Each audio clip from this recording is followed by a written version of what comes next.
Everyone, welcome back to my channel. So आज हम करने वाले हैं मैथ्स और रीजनिंग के क्वेश्चन जो कि बहुत ही इजी होते हैं और हम लोग क्या कर देते हैं पेपरों में हम स्किप कर देते हैं ये वाले पार्ट को।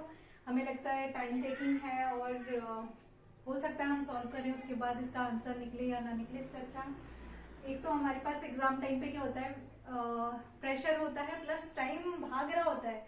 वहां पे हम सोचते हैं कि टाइम और मिले और टाइम किस स्पीड से जाता है पता ही नहीं चलता। आप एक क्वेश्चन सॉल्व करते हैं और 1 घंटा निकल जाता है, तो टाइम का विशेष ध्यान देना पड़ता है। इसलिए हम लोग प्रेफर करते हैं कि स्किप कर दें अगर हमने प्रैक्टिस नहीं की होती है। तो ये क्वेश्चन ऐसे होते हैं कि जो हमें सिलेक्शन दिला भी सकते हैं, सिलेक्शन से बाहर भी करा सकते हैं। क्योंकि कभी क्या हो रहा है, जो पूरा सिलेबस है उसको सारे लोग कर रहे हैं, सिलेबस कवर। आप यकीन मानिए अगर उत्तराखंड के एग्जाम दे रहे हो तो जितने भी कॉम्पिटिटिव एग्जाम्स है वो क्या कर रहे हैं, सारे लोग परीक्षा वाणी, करंट अफेयर्स, सारे लोगों ने परीक्षा वाणी 20-30 बार रिवाइज कर ली है। उसमें से क्वेश्चन आप पूछोगे परीक्षा वाणी पूरे बुक में से बच्चों से पूछोगे। मैं ऑफलाइन क्लासेस में ऐसा लगता है कि बच्चे इस बार 100 आउट ऑफ 100 लेंगे, पर ऐसा होता नहीं है। क्यों? परीक्षा वाणी उन्होंने इतनी बार पढ़ ली है। परीक्षा वाणी से क्वेश्चन पूछोगे आप पेज नंबर बता देंगे बच्चे। मैं क्वेश्चन पूरा कर ही नहीं रहती हूँ, आंसर पहले आ जाते हैं, ऐसा हो गया। और करंट अफेयर्स भी सारे बच्चे अपडेटेड है। बट क्या होता है, वो लोग कहीं ना कहीं रीजनिंग वाले पार्ट में आप अपनी वीकनेस पे काम कीजिए। जहां पे आपको लग रहा है जो चीज आप स्किप करते हो उस पर आप फोकस कीजिए। क्योंकि अब एवरेज स्टूडेंट का सिलेक्शन नहीं हो रहा है, आपको एक्स फैक्टर लेके आना है, आपको एवरेज से भी ऊपर जाना है। तो एक्स फैक्टर लेके आने के लिए आपको जो चीजें आप स्किप किया करते थे अभी तक उस चीज पे काम करना होगा, आपको अपना डर निकालना होगा, तभी आप सिलेक्शन पा सकते हैं। तो हम जितनी ज्यादा प्रैक्टिस करेंगे उतना हमारा कॉन्फिडेंस बिल्डअप होगा। तो आज का हमारा फर्स्ट क्वेश्चन है, what is the number of numbers 0xy where xy are non zero digit. तो जो स्पेशली दिया हुआ है उसको अंडरलाइन कीजिए। एक्स वाई और वाई हमारे क्या है, सबसे पहले हम देखेंगे एक्स एंड वाई हमारे क्या है, नॉन जीरो डिजिट। ठीक है, अब हमें पता होना चाहिए नॉन जीरो डिजिट क्या होता है। तो सबसे पहले हम नॉन जीरो डिजिट लिखेंगे 1 2 3 4 5 6 7 8 9। हम केवल 9 तक लिखेंगे क्योंकि 10 में 0 आ रहा है। उसके बाद के जो भी डिजिट है वो खाली डिजिट नहीं है, वो कॉम्बिनेशन ऑफ डिजिट हो जाएंगे। 1 11 1 1 1 2 ऐसे करके वो कॉम्बिनेशन ऑफ डिजिट्स हैं। तो हमारे पास सिंपली इतने चीजें हैं। तो हमें क्या है, 0 पॉइंट एक्स और वाई की जगह हमें ब्लैंक मतलब इनको फिल करना है। यहाँ पे क्या आएगा, तो हमारे पास कितनी पॉसिबिलिटीज हैं, हम इनमें से रैंडम कोई भी ले सकते हैं, राइट। 1 2 3 4 5 6 7 8 9 हमारे पास कितने ऑप्शन है, अभी हमारे पास है 9। ठीक है, तो रैंडम हम कोई भी ले सकते हैं। तो अब हमारे पास कितना बचा, हमने ये वाला डिजिट ले लिया। अब हमारे पास कितनी पॉसिबिलिटीज है, अब हमारे पास 8 पॉसिबिलिटीज और हैं। तो यहाँ पे आ जाएगा 8। ठीक है, अब हम क्या करेंगे, 9 इंटू 8 हम करेंगे तो हमारा आंसर कितना आ जाएगा, 72। ठीक है, यहाँ पे हमारा नंबर क्या आएगा, 72 आंसर हमारा आ जाएगा एक्स वाई। यानी कि यहाँ 0 पॉइंट की जगह हमारा क्या था, 72 डिजिट। हमारे पास 72 पॉसिबिलिटीज है। ठीक है, क्वेश्चन आया समझ।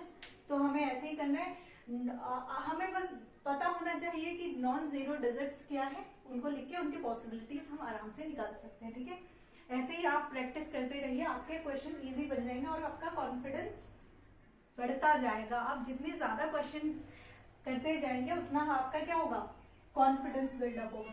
नेक्स्ट क्वेश्चन की बात करते हैं। अब सीरीज वाले इजी क्वेश्चन आप इजीली कर लेते हो, उसमें कोई प्रॉब्लम नहीं है, इसलिए मैं थोड़ा नेक्स्ट लेवल का लेके। तो इसमें क्या है, what is the value of x in the sequence 2 12 36 80 150 और एक्स की वैल्यू हमने निकालनी है। तो इसमें हमने देखा कि इजीली कुछ समझ नहीं आ रहा, 1 + 2 + ऐसे कुछ नहीं है, डबल कुछ नहीं हो रहा, इनटू कुछ नहीं हो रहा है। तो अब हम देखेंगे। अब हम सबसे पहले क्या करते हैं, इनके बीच का डिफरेंस निकालते हैं, शायद हमारा आंसर निकल जाए।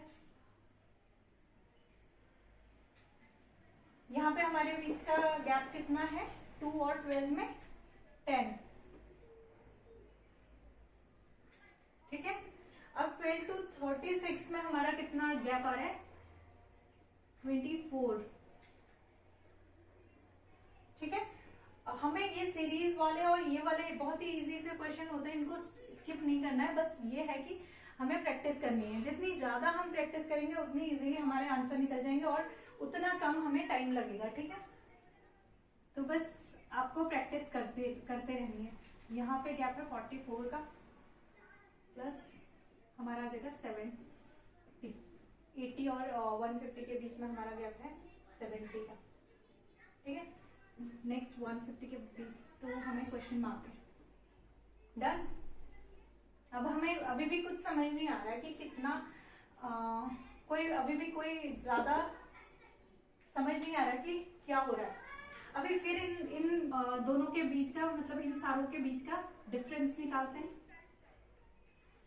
ठीक है। तो अब हमारा डिफरेंस आया, यहाँ पे आया हमारा 14 का डिफरेंस, है ना।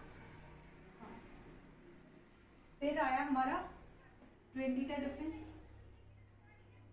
एंड 44 प्लस 44 70, यहाँ पे आया हमारा 26 का डिफरेंस, है ना।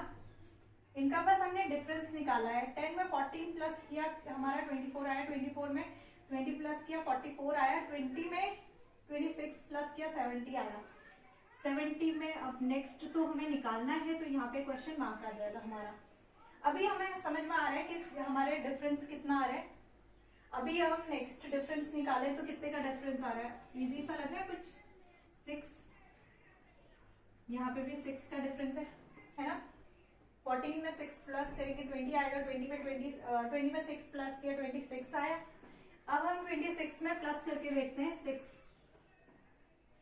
अगर 26 में हमने 6 प्लस किया, हमारे पास क्या आया 32, यहाँ पे हमारे पास आ गया 32, ठीक है। ये एक पॉसिबिलिटी है, हम देखते हैं ऐसे आंसर आ रहा है या नहीं, ठीक है। अब हमारे पास आया 32 में हम 70 प्लस करते हैं, हमारे पास आया 102, ठीक है। हमने ये प्लस क्यों किया, क्योंकि यहाँ पे हमारे पास क्वेश्चन मार्क था, हमें पता नहीं था डिजिट क्या है, बट हम क्या कर रहे हैं, जैसे पीछे 6 का गैप आ रहा है, 6 का गैप आ रहा है, 6 का गैप के हिसाब से हमने प्लस करते जा रहे हैं, ठीक है। सबसे पहले हमने 6 प्लस किया 32 आया, 32 में 70 प्लस किया 102 आ गया, ठीक है। अब हमने क्या करना है, 150 हमारे पास ऑलरेडी है, सीरीज चल रही है 150 की। अब हमारे पास इतना गैप कितना आ रहा है 102 का, 150 में हम 102 प्लस करें तो हमारे पास आंसर कितना आ जाएगा 252, 252। तो हमारी नेक्स्ट सीरीज क्या हो जाएगी, x की वैल्यू कितनी हो जाएगी हमारी 252, आपके x की वैल्यू है 252, ठीक है। तो आंसर देखते हैं कितना आया 252, ऑप्शन नंबर बी। बहुत इजी है, आप जितनी ज्यादा प्रैक्टिस करेंगे उतना कम टाइम लगेगा आपको सॉल्व करने में, ठीक है। यही चाहिए हमें, कम टाइम लगाना है, आंसर हमारा निकल जाएगा, नॉर्मली निकल जाएगा। हो सकता है हम 2-3 मेथड के बाद निकाल लें, लेकिन बात ये होती है कि आप कम टाइम में निकालें, जितना कम टाइम में निकालेंगे। अभी फर्स्ट टाइम था, हो सकता है आपको टाइम लगे, सेकेंड टाइम में भी आपको टाइम लगे, फिर जब थर्ड टाइम आप करोगे तो आपको इजीली हार्डली बस 1 मिनट लगना है। उसके बाद हो सकता है क्वेश्चन इससे इजी आ जाए, फिर उसको आपको 30 सेकेंड लगने हैं क्वेश्चन सॉल्व करने में, तो आप पेपर आराम से टाइम में और अच्छे नंबर पा सकते हो। क्योंकि रीजनिंग वाला पार्ट ऐसा है, अगर आपने प्रैक्टिस करी है तो आपको कम टाइम लगना है, प्लस आपको क्या करना है, आपके आंसर बिल्कुल सही निकलते हैं, ठीक है। आपको कोई अलग से फॉर्मूला नहीं लगाना है, कुछ नहीं करना है, बस चीजें क्या करनी है समझनी है।